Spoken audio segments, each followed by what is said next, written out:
Pokemon market is on fire right now, as it has been for the past, year or so now, year and a half maybe. I'm not telling you anything you don't know if you're watching this video, but my name is Matthew. I run Shiny Mana Collectibles, a very small, for now, collectibles business based right here in Alabama.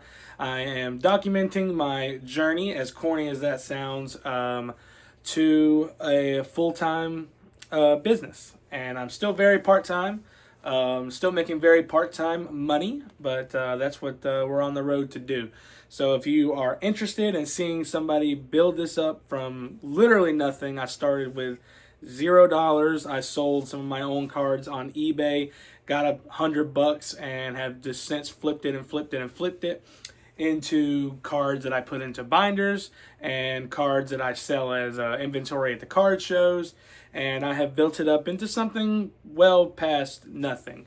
So we're getting there. So if you want to follow along for that, it has been a very slow grind, and I think it will continue to be so. And it might take a long, long time to get there, but we're in it for the long haul, everybody. So in this video, I'm going to be going over some business updates, what's going on with me, kind of like what I've been up to and what the goals in my business are right now versus maybe 6 months ago, how I want to do things moving forward, and all that good stuff. So first one I want to talk on is my Vendors Mall booth right here in town. So I'm the only one in this town, it's a small town, that sells Pokemon cards at a booth. If you want anywhere else to go get cards from, you're going to have to drive 30, 45 minutes, maybe an hour away to go get your cards. So I'm the only one selling them up there. I can sell them for above the market price because I'm the only one that's selling it. I'm the only one that knows anything about it, it seems. It seems like nobody else knows anything about Pokemon cards except people who are putting this stuff on Facebook Marketplace and asking for trades in their favor or some weird stuff like that. But I'm the only one that's actually invested in the market, selling this stuff, and stocking, a couple times a week, trying to provide good customer service. I'm the only one that's doing it. So the booth is really hitting its stride right now, I think. I haven't lost money any month I've had it, but my first few months were much slower. I'd bring home a check, $50 or so. And I really just was selling a lot of different stuff, a lot of different collectibles up there. Not just cards, but plushies and comic books and all kinds of stuff. It's really anything that I liked personally, I was selling up there. Now I have shifted it to strictly cards in the booth. That's all you're finding up there is cards. I have 2 shelves. So it's a glass cabinet with 3 levels on it. The first 2 levels are nothing but Pokemon singles.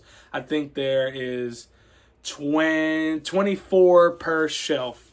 Because I got these little card displays here. I'll show you right here with this Dragonite from Fossil. This is one of my favorite cards of all time, by the way. I mean, Fossil Dragonite. Really, really clean. Anyway, besides the point. I have these little display things right here. I put them on a shelf in the booth.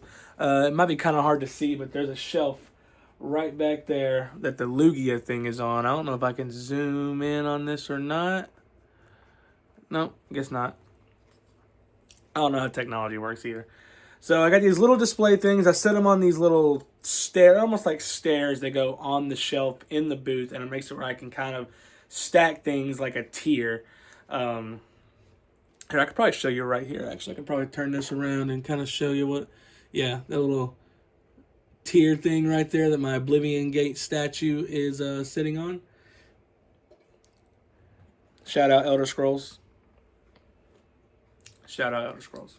Peak game. Especially Oblivion. Anyway, I got these little display things right here. I put the card on it just like this. And I set those on my shelves in the Vendors Mall. And I fill it with about 24 per level, so about 50 cards can fit in there at capacity. And then I have bulk packs, different bulk packs. I have bulk packs that are just strictly bulk with a couple of hollow foils for like $10 Pokemon cards.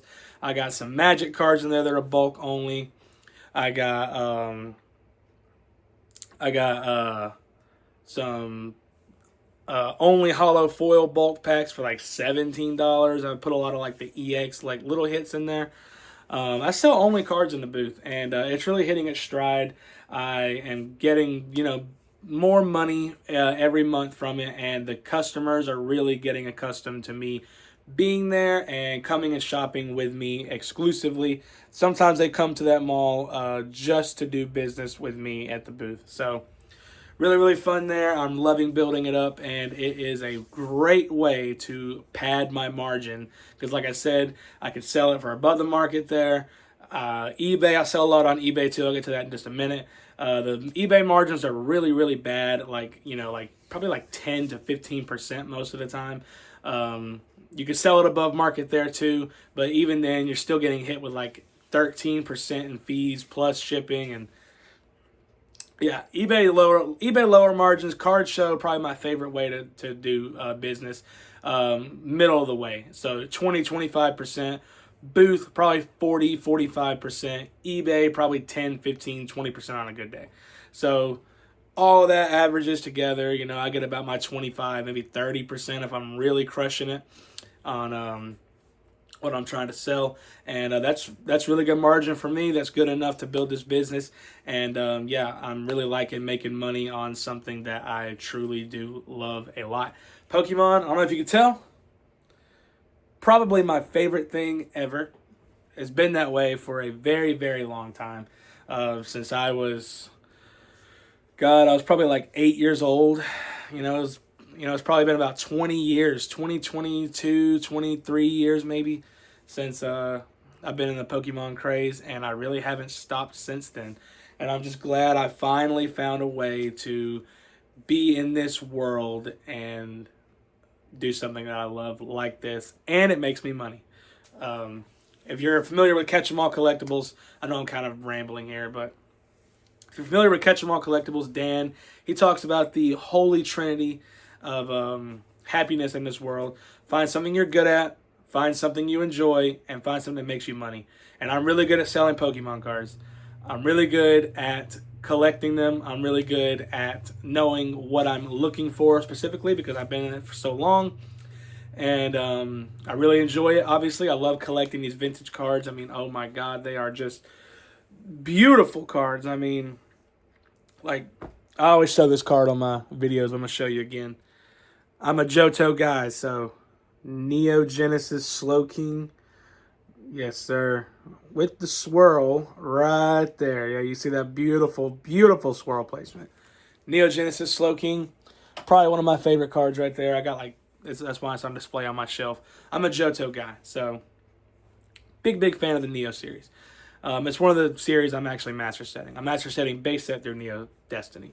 Quite a lofty goal, yes, but we are well on our way. So, anyway, booth really hitting its stride, doing really good. eBay kind of pressing the brakes a little bit. I'm only selling on eBay between shows as a way to generate basically more cash to buy stuff at the show to then sell at the show or turn around and flip it on eBay again.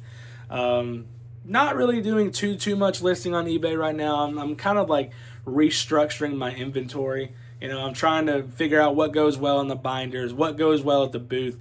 Because, I mean, guys, there's some cards that might sell for $2 in my binder. I could sell those in my booth for $6 to $8. And people are happy to pay that. And it makes me more money. So, business-minded, I'm going to make more money. I'm going to invest that into more inventory. And I'm going to build my business that way. So, what sells better at the booth? What sells best in the binders? What sells best on eBay? There's a lot of different things. I used to do TCG Player too, but I hate TCG Player. It's a miserable website. I can't stand them. I actually hate TCG Player. But that's besides the point. I'll do another video about that sometime soon, about why I hate TCG Player.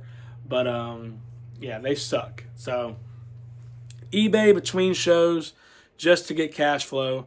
Shows is my favorite way to do business. I am booked for the next 3 months. I have my third card show. I have my third card show this Saturday, March 21st at Albertville Sand Mountain Amphitheater in Albertville, Alabama. doing a TCG con is what it's called. It's by an organization called The Flip. They are a really, really local, really, really popular local traveling card show for the Alabama, Mississippi, Tennessee, Georgia area. So really, really excited for that. This Saturday, I'm going to be selling some Yu-Gi-Oh up there, some Pokemon, a little bit of Magic the Gathering, and yeah, we're going to have a really great time at the card show. So I am going to be buying some personal, well, not personal collection. I don't really want to say that word.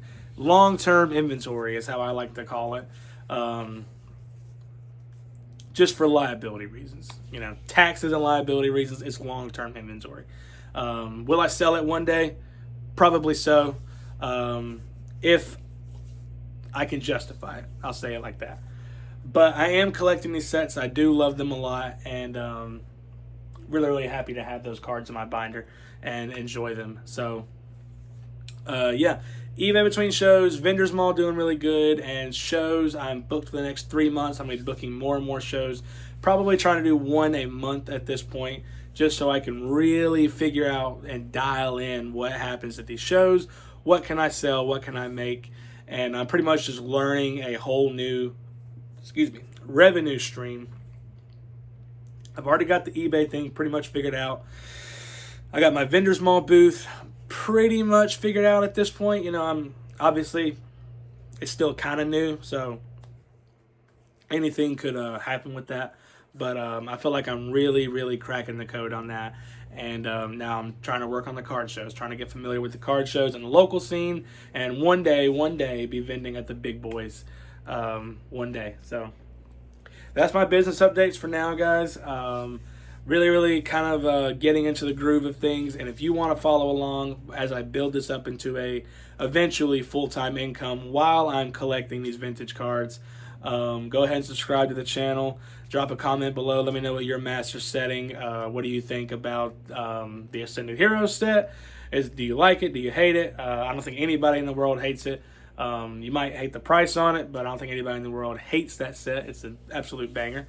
I don't really collect modern stuff. I do more vintage, but I do sell modern. So sell a lot of modern. So that's kind of where I'm at. But that's about all I got for this one, guys. I'll be back with a new one soon. Probably going to go over my setup at the card show. I'm going to be doing a little mock setup the day before the card show on Friday. So that way I can really figure out how I'm going to be setting up at the show. So that's all I got, guys. Thanks for sticking along for this video if you did. And subscribe to the channel. Let me know in the comments what are you master setting. And yeah, thanks for watching. That's about all I got. Peace.